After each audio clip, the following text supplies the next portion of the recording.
තිලිනි අයියෝ මං ඒ මැසේජ් එකට රිප්ලයි කරන්නේ නැත්තේ. රිප්ලයි? තමසර පිස්සුද ගයන්? ඉස්සර වගේ මේ රූම් ගාන යන්න කතා කරන දැන් අපි දෙන්න අතර සම්බන්ධයක් නැහනේ. අපි බ්‍රේක් අප් වෙලා අනින්නේ. එහෙමද?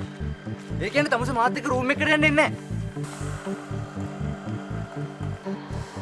එලා කිරි.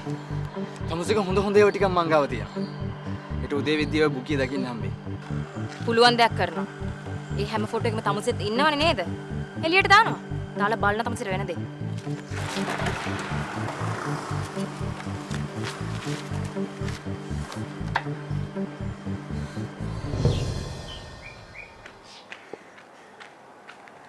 සාවද? මොකද තිලිනි මේ ෆොටෝ?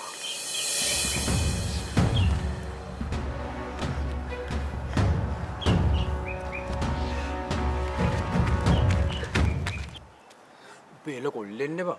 උඹ බලපන් උකි බයට උඹත් එක්ක ආයෙ සෙට් වෙනවා. තව තියෙනවා බං තව තියෙනවා. ඉස්සරහට මං අනිත් ඔක්කොම එළියට දානවා. බලපන් ඔය.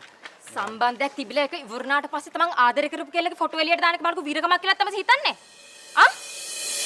ෆොටෝ ලීක් කරනවා කියලා මාව බය කර රූම් ගාන එක්කන් යන දඟලක තමයි පිරිමෙක් කියන්නත් ලැජ්ජයි ඔයි. ෂි. තමයි පුළුවන් දෙයක් කරනවා. මම බය නැහැ. තමසි වගේ 2.50 මිනිත්ට ආදරය කරපු එක ගැන මටම ලැජ්ජයි ඔයි.